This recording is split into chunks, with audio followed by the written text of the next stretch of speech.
because it was originally designed to be the final resting place for George Washington before he decided that actually he would rather be laid to rest at his beloved Mount Vernon. But it is an area on the first floor of the Capitol, and I'm just speculating here, but it's likely that police were trying to keep the protesters out of this area because there are spaces in the bowels of the Capitol where lawmakers can be taken to be kept safe. And police probably didn't want these protesters getting any closer to the basement of the Capitol than they already were. Nancy, those were photos from inside the House chamber as you were speaking there, in case anyone's curious about where exactly that was taken. Those were there. This year, yeah, before it was the crypt. That is in essence the front door of the House chamber itself. There are members, this was taken earlier. One of our colleagues reports from somebody that was in that chamber, and of course we talked to Zach Fudak earlier, that among other things, no protester got inside the House chamber during this dramatic altercation. But at one point, the House chaplain went to the podium and offered a prayer, saying, "Pray for the safety of all, including the Capitol Police, and that all can work together for our country." Just a dramatic day inside the Capitol. It's incredibly dramatic, and many people may recognize those doors from the State of the Union. Exactly. Right? Those are the Sergeant of Arms. That's where they walked in to announce the President of the United States, the announced arrival of the Supreme Court, the diplomatic corps, all the pageantry, all the ways our institutions come together once a year for the State of the Union. They do so in People's House, the House of Representatives. People are freaking crazy. You know, it is the most beautiful building in the Capitol. One of the great pleasures of walking around Capitol Hill is seeing people who have deep disagreements, geographic, philosophical, and Look at that guy wearing those horns and the face. Alongside one another and trying to resolve differences in the true spirit of the American Republic. And all of that is being jeopardized here and now on this day by people who wear hats that say "Make America Great Again." I ask them to answer the question: is this American greatness? It is not. Trump, you fucking suck! I think it's a moment now to be reflective too and talk about the historical significance of this. Let's bring in Jeff Rosen. And Jeff, as a constitutional law expert, what did the framers, what were they most concerned about? The framers' central concern when they drafted the Constitution in 1787 was mob violence. Madison said in Federalist 55, "In all large assemblies, passion never fails to wrest the scepter from reason. Even if every Athenian had been Socrates, Athens would still have been a mob." The framers are concerned about farmers in western Massachusetts mobbing the courthouses because they don't want to pay their debts. And their central goal in drafting the Constitution and creating the Electoral College was to deny Congress any direct role in electing the president.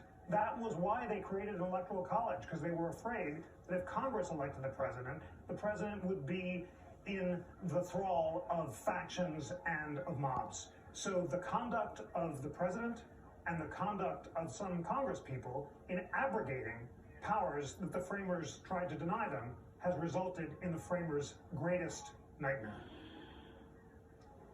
And the remedy then that the framers instituted to make sure, or at least to try and prevent such mob violence, was what, Jeff?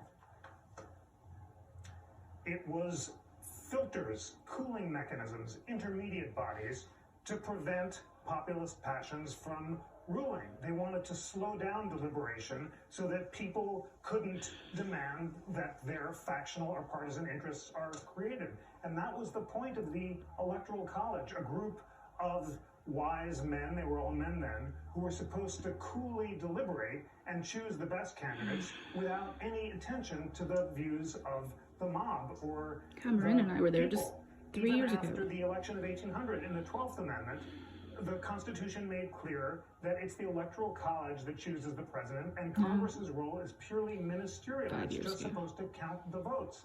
That's why Senator Toomey was correct before Congress was forced to disband today, when he said that the Constitution gives Congress no role in making substantive determination about who won the presidency when there's no genuine dispute about which ballots the state has submitted. We are reaping what we have sown. I cannot overestimate how dangerous it is to depart from the framers' intended system, but they were visionaries. Even though they didn't know about Twitter, they did know about mobs, and they knew about demagogues who would inflame the passions of the people and try to mobilize them to thwart the rule of law on which democracy depends. and they created the Constitution to avoid that. And that is why we must return to our constitutional procedures.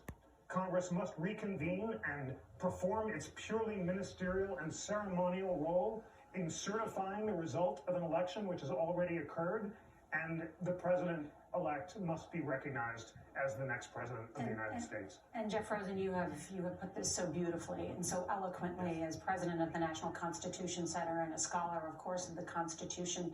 And so I wonder, because this is exactly, well, you put it a lot better than Tom Cotton did in his op-ed, but I wonder then what risk those like Ted Cruz and others who supported this effort have done to, even though they are also quote unquote constitutional experts, how damaging has their interpretation of what the process could be today done to our democracy? The damage has been incalculable.